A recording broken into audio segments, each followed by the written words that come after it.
그림은 질량이 각각 m, em인 물체 A, B를 실로 연결하고 서로 다른 빗면의 점 PR에서 정지시킨 모습을 나타낸 것이다. 자, 지금 정지되어 있는 상태고 빗면이 다르다. 빗면이 다르다는 얘기는 무슨 얘기예요? 가속도가 다르다는 얘기죠. A를 가만히 놓았더니 A가 점 Q를 지나는 순간 여기서 어떻게 놓았어? 가만히 놓았어요. 그럼 초기 속도가 0이라는 거죠. 처음 속도가 0인 상태에 A하고 B는 줄로 연결되어 있기 때문에 둘 다 초기 속도는 0이라고 볼 수 있죠. A가 점 P를 지나는 순간, 즉 여기 있다가 MQ죠.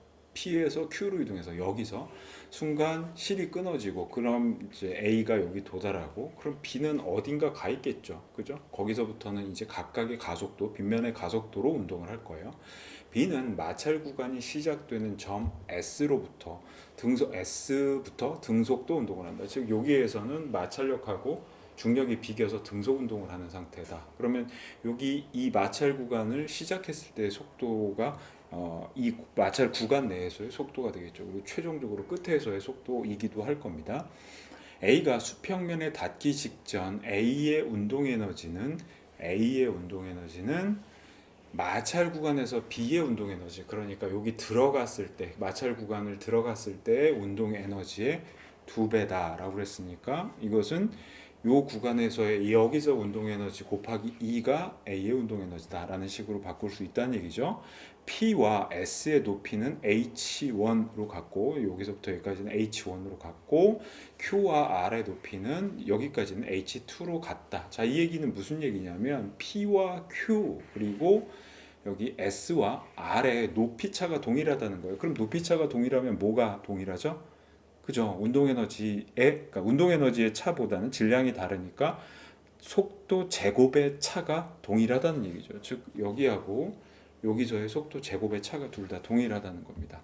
자, 그러면 이걸 문제를 하나씩 풀어봅시다. 최종적으로 질문을 아직 못 받았네요. 질문은 H1분의 H2다. 그럼 H1과 H2에 비례하는 물리량을 찾아서 표현하면 되겠네요. 자, 이제 단계적으로 좀 해봅시다.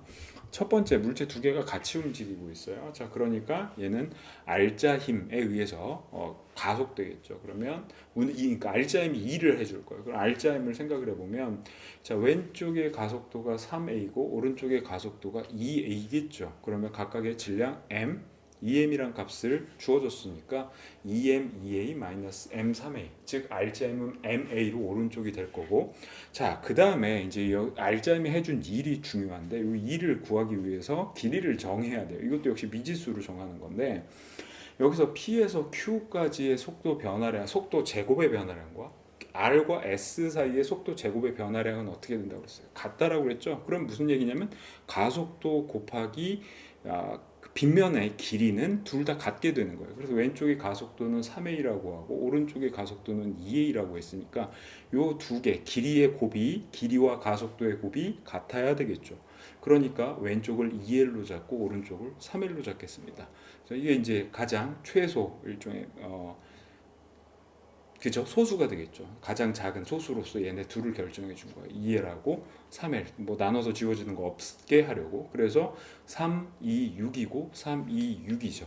그 얘기는 무슨 얘기냐면 여기서부터 여기까지 두 개 A하고 B가 같이 움직이는 동안에 움직이는 거리가 얼마다? 2L이 된다는 거죠. 그럼 알자임이 해준 일은 MA에다가 2L을 곱한 거죠. 그러면 이 M과 EM이 갖고 있는 운동 에너지와 해준 일은 같겠죠. 알자임이 해준 일이니까. 그러면 MA, EL은 2분의 1에. 자, 이게 중요한 거예요. 지금 우리가 다루는 건 EM과 M으로 구성된 개예요. 그러니까 얼마가 돼야 되냐면 3M, 질량이 3M이 돼야 되고, 그래서 3M V 제곱이 돼야 돼요. 그래서 2AL은 2분의 3 V 제곱이 될 거고, 자, 이 중요한 값이죠. AL은 4분의 3 V 제곱으로 정리를 할 수 있어요. 자, 이제 이게 문제를 푸는 키가 됩니다. 자, 그런 다음에 생각을 해봅시다. 첫 번째, 물체 여기 올라갔을 때 속도를 V 제곱이라고 했을 때 우리가 정한 값 A 곱하기 L은 4분의 3 V 제곱이다. 자, 그런 다음에 왼쪽부터 봐봐요. 물체가 여기 V 제곱의 속도를 갖고 여기서 끊어졌잖아. 그럼 위로 올라갔다가 아래로 내려올 텐데 여기 속력의 제곱값은 얼마가 되겠어요? 속도 아래쪽이고 값은 V 제곱이 되겠죠. 자, 그런 다음에 여기서부터 여기 아래까지 내려갈 동안 3M 곱하기 2L 만큼의 가속도와 길이를 가속도와 길이 값이 3m2L이 될 거예요. 그러면 이 두 개를 곱한 것이 이거 3a지만 이거 가속도예요. 그럼 a 곱하기 l이 되겠죠. 두 개 곱하면 6v 제곱이 될 거예요. 그죠? 다시 6al이 될 겁니다. 그런데 우리가 알고 있는 건 2as는 v 제곱의 델타죠. 즉 2 곱하기 가속도 곱하기 가속도가 가해진 길이는 물체의 속도의 제곱의 변화량과 동일합니다. 자, 그러면 그 얘기는 요거 3a 곱하기 2l 곱하기 2를 해줘야 속도 제곱의 변화량하고 동일하다는 거죠. 그러면 12가 될 거야. 그래서 여기다 적어놨죠. 자, 최종적으로 여기 도착했을 때, 즉 P 지점에 도착했을 때 속도의 제곱값을 알아보려고 하는 건데, 그것은 v 제곱, 이게 초기 속도 제곱값이겠죠. 이 지점에서. 그리고 여기에 변화량이 될 거예요. 변화량은 조금 전에 얘기한 것처럼 3a 2l 곱하기 2가 될 거고, 자, 그게 우리가 al 값을 오른쪽에다 구해놨죠. 얼마? 4분의 3v 제곱으로 구해놨으니까 여기다가 집어넣어서 계산을 해보면 12가 될 거고, al은 4분의 3v 제곱이니까 지워지면 3 곱하기 3v 제곱, 즉 9v 제곱이 돼요. 그 9v 제곱은 뭐라고요?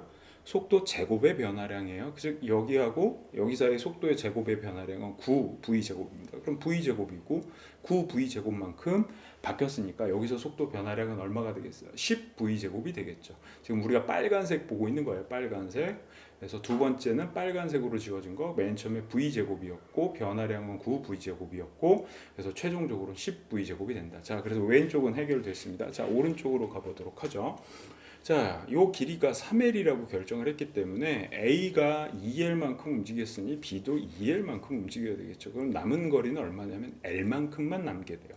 그러면 이 물체는 얼마만큼? L만큼의 길이를 2A 가속도를 받아서 움직이니까 2AL만큼의 지금 가속도가 2A죠. 길이는 N. 그럼 2AL만큼의 2AL만큼의 가속도와 길이의 곱을 갖게 될 거고, 거기에 2배를 해줘야 속도의 변화량, 속도 제곱의 변화량이 되죠. 그럼 AL은 4분의 3이었으니까 4 곱하기 4분의 3 하면 3V 제곱이 되겠죠. 즉 여기에서 요 지점 R과 S 사이에서 S 쪽으로 2L만큼 이동한 이 길이에서 여기 속력은 V제곱이에요. 속도의 제곱값은 V제곱이에요. 그런데 L만큼 이동해서 아래쪽으로 내려가게 되면, 조금만 더 그려볼게요.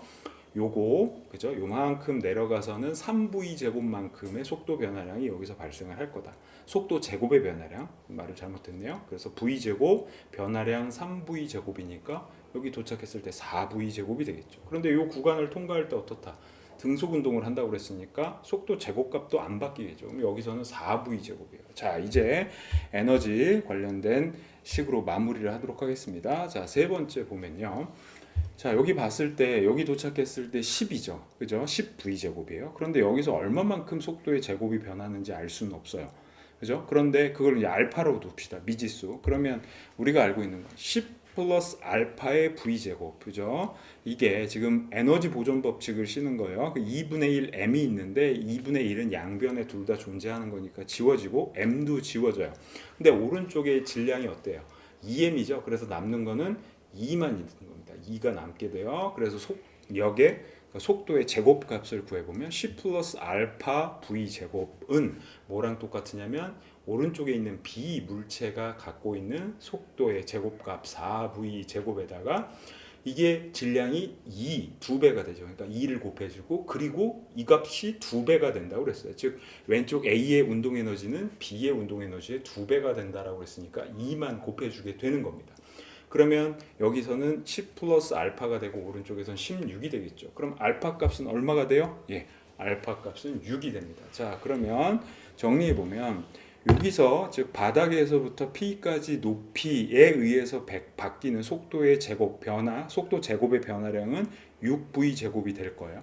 그리고 여기 Q에서부터 P까지 즉 H2- H1에 의한 속도 제곱의 변화량은 9V 제곱이 될 겁니다. 그럼 모두 합치면 얼마예요? 15V 제곱이 H2의 높이에 해당하는 거고 H1에 해당하는 높이는 6V 제곱이 되겠죠. 그래서 자, 마지막으로 h1분의 h2를 구하라고 그랬으니까 6v 제곱분의 15v 제곱을 하면 나눠주면 기하분수로 나눠주면 2분의 5가 되죠. 그래서 답은 5번이 됩니다.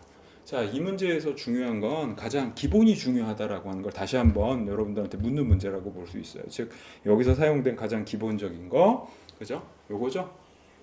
뭐 알짜임이 해준 일은 물체, 개죠. 물체라기보다는 지금 이 경우 시스템의 운동 에너지가 된다.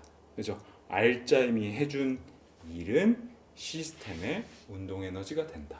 이게 이 문제에서 가장 중요한 포인트고, 그래서 한마디로 기본에 충실해야지 해결할 수 있는 문제라고 볼 수 있습니다. 즉 문제를 푸는데 여러분 중에서 이제 공부를 많이 하다 보면 여러 가지 문제를 푸는데 간편화된 물리량으로 문제를 푸는 법들을 많이 알고 있을 텐데 그런 것에 대해서 그런 걸 좀 거르기 위한 문제라고도 보여집니다.